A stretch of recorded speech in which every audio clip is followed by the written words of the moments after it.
Good evening, everyone. Today at Southwest, we have very well-known coach and Grandmaster himself, Mr. RB Ramesh, who is the 10th Grandmaster of India and also the coach of Rameshbabu Praggnanandhaa, who is currently featuring and playing at the World Cup final in Azerbaijan. Welcome, Mr. Ramesh. Thank you for joining us. Thank you. Hello.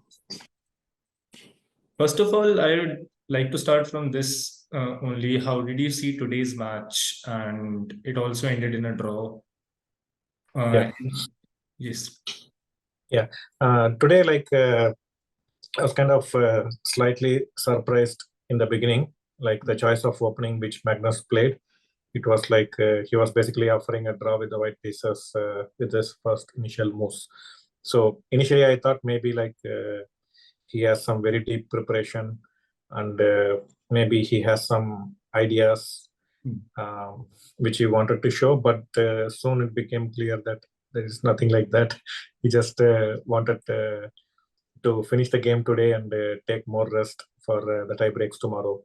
And he probably also realizes there is a lot of interest in this match in the media, and probably one more day of media attention would do world of good for chess. Whatever.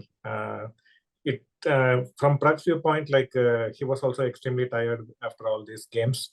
So today's quick draw will give him some much needed rest, more time to relax. And I hope tomorrow they will make up for all the missing action today. A very important question which is there in people's mind. And what do you think stands out Praggnanandhaa different than other people of his age only?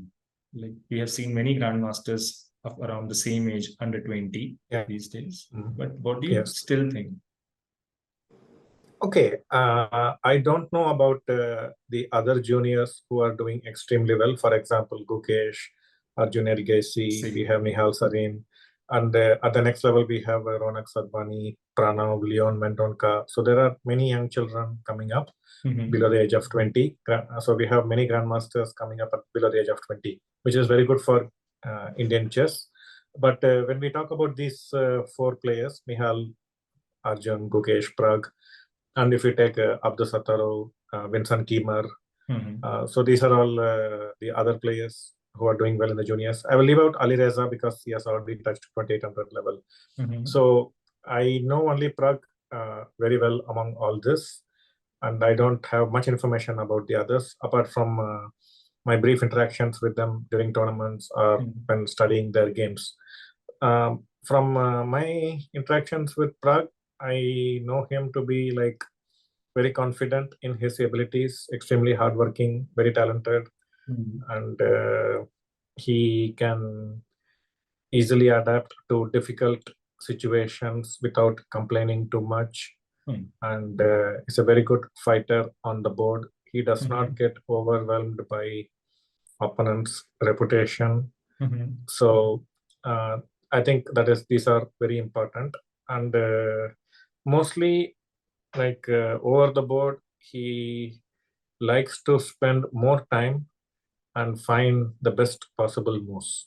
With most other juniors, I have seen sometimes they have a tendency to kind of bluff their way out, or they don't mind going for unknown or sometimes dubious moves over the board. But in Pragg's case, he likes to play the perfect move or the best move every time. But that requires a lot of effort. He has to think carefully before every move. So that is very time consuming and energy consuming. So most of the games where Pragg is playing, usually he will be the last person to finish the game and come out. So all his games or most of his games are very long. And so that also means he should maintain very high energy level because this kind of intense effort games mean he will drain out very quickly than others. So he has to eat well, sleep well. They become very crucial. He should get that rest and nutrition. So, and also he has to improve his stamina. So he is working physically on improving his stamina as well. I think that is also extremely important. Yeah, he's doing all this. Yeah. I think this is the main difference, I would say. Like, he's kind of a perfectionist. Doesn't believe in gambling, kind of. Any specific advice would you like to give to him? He has played a lot of rapid games with Magnus. So I think they know each other well. And I think Magnus also enjoys playing rapid games with Pragg. Probably that's why he didn't want to finish the match today. No, I'm just no specific advices. We'll just discuss some brief strategy briefly. I think it will be decided in an over-the-board fight rather than opening preparation. How is Pragg during practice, sir? Like people say, you have to train more harder. Often we say in practice than in the actual match. So what is he like Yeah, that's during the practice? So my philosophy is like the training should be harder than the tournaments. Yeah. So we feel like if we train extremely hard during the training sessions, then when we go to tournaments, we will feel more capable and confident. So I try to kind of, how to say, squeeze the players as much as I can and kind of strain them as much as I can, make them struggle and find solutions. And Pragg never complains. He actually enjoys all that vigorous training. So he never gets tired of chess. I hope he can remain like this for a few more decades. So regarding this only, once you tweeted that for computer trainings for children, like when should they start the computer training? As it was in the tweet that some of the children you found were trying to bluff their way out, as you said. So, no, sometimes like during online classes or some online tournaments, there have been many instances where some children are taking help of analytical engines to finding the moves, which is not correct. So I had tweeted about this. The children, like they are not trying to cheat, but they think they're doing something very smart, which other children cannot do or have not thought of. So they don't see it like they're cheating. So this is what probably I have tweeted about. Yeah, in general, I would strongly advise against young children using analytical engines in their preparation or while watching chess. It's better not to get themselves too much exposed to analytical engines. If they do that, then they will not have the confidence or the ability to believe in their own analytical skills. So it's better to stay away as long as they can. Take the long way road, like Pragg does. Yeah. Sir, for an 18-year-old Pragg, what is it like to play Magnus Carlsen, who has been a champion for a decade now almost, right? Yeah. And so Pragg has played Magnus even when he was like 16 years old. So from the age of 16, he has been playing Magnus quite consistently. And he played in a series of tournaments called Grand Chess Tour last year, in which he played Magnus maybe like 10, 15 times already. So probably among all these juniors, Pragg probably has played Magnus more than the others. So I was reading he's not 19 times they have faced each other around. Possibly. I don't keep count of these things. They've played a lot of games already and many interesting fights, a lot of bloodbaths. So it's good. It's good for Pragg also. Like if he can play against top players like Magnus in such a big platform, it's very important. Not many will get a chance to play Magnus in finals of a big event like this. Usually there'll be like other players playing also, and this might not get the so much attention. But here, like no other games are happening, only these two in the whole playing hall, and all the media, commentators, everyone, they're going to focus only on these two. So there'll be a lot of attention, pressures, expectations, and your opponent is Magnus Carlsen. So it's a very good training for Pragg, like how he handles and copes with such tremendous pressure, playing such a strong opponent in such a crucial tournament. I'm very happy for him that he gets this opportunity. You were telling me that he stays eager to play Carlsen, which might be unlike the other children Yeah, of his yeah. I age. think Yeah. he wants to beat Magnus. He will not be thinking like, okay, how do I survive this guy? Because that is sure shot way to lose.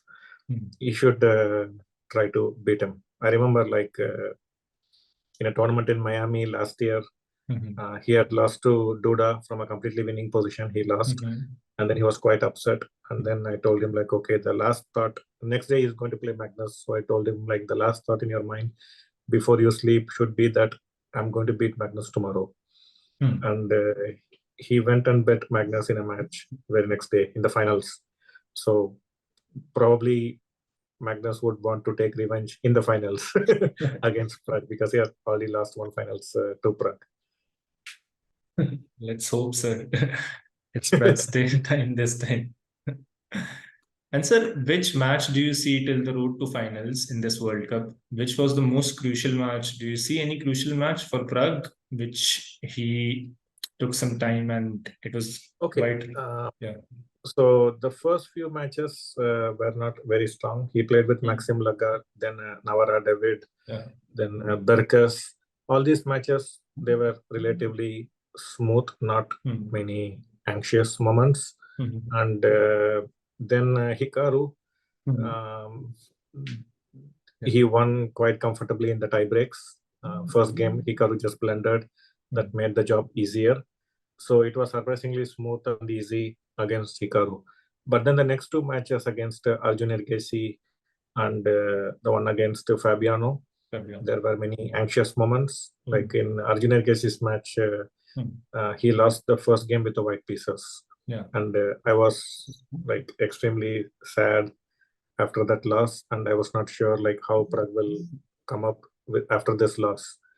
And to defeat Arjun with the black pieces, especially if Arjun is playing for a draw, then it will be very difficult.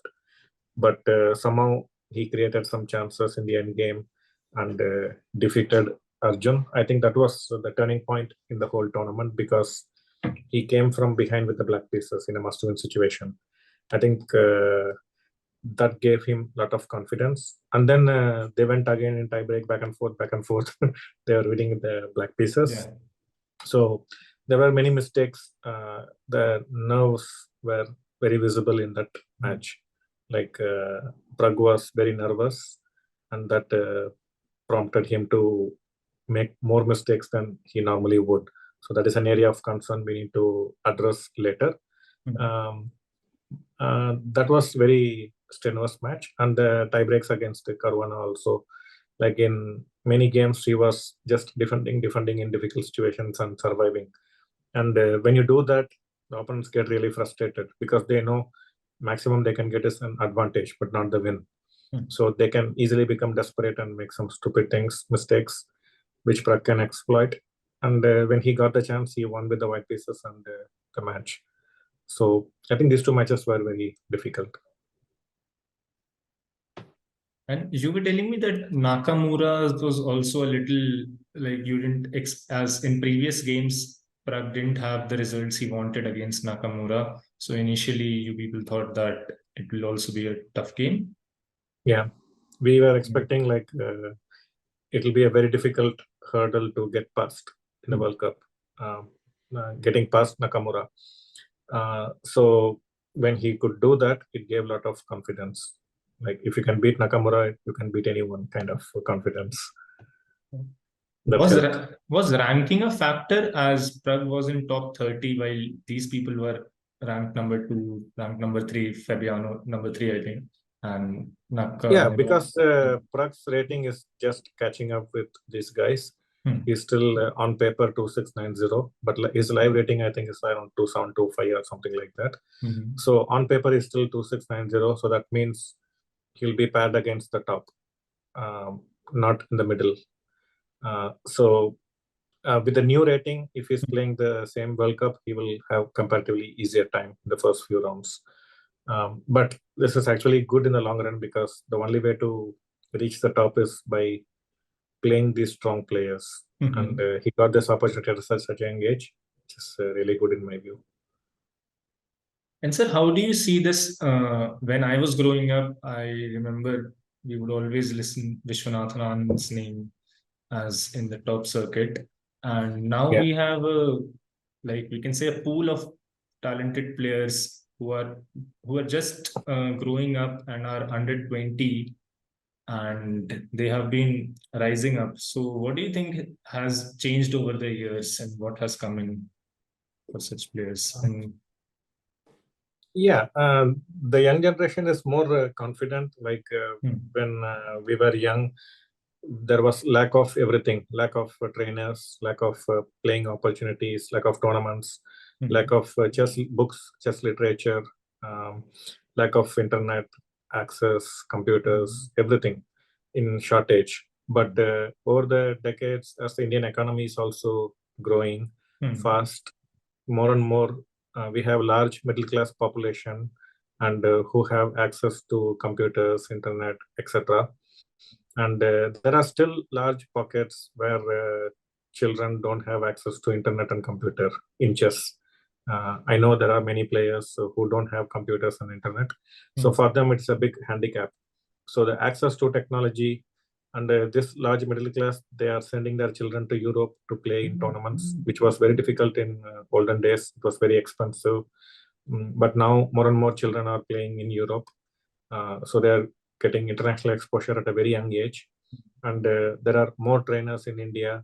And even if you can work with any trainer from anywhere in the world online, so access to trainer, access to information, access to playing opportunities, I think all this have created a confident young population. And comparatively, the Indian children, they still have very good work ethics. They are still hardworking, many of them. I think that is the main distinguishing factor between the Indian youngsters and the children from the West.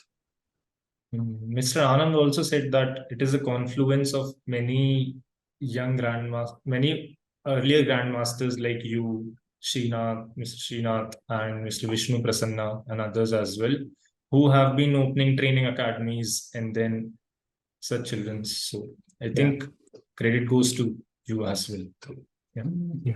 Yeah. So many people are doing a great job. It's a collective effort, I would say. Do you think the coaches should also be recognized as well? I think it will help because it will motivate them to take the risk. Because in my case, like when I became a coach, full-time coach in 2008, 15 years ago, I was working with Indian Oil Corporation as a deputy manager, and I was the Commonwealth champion at the time. But I felt I can be better as a coach than as a player.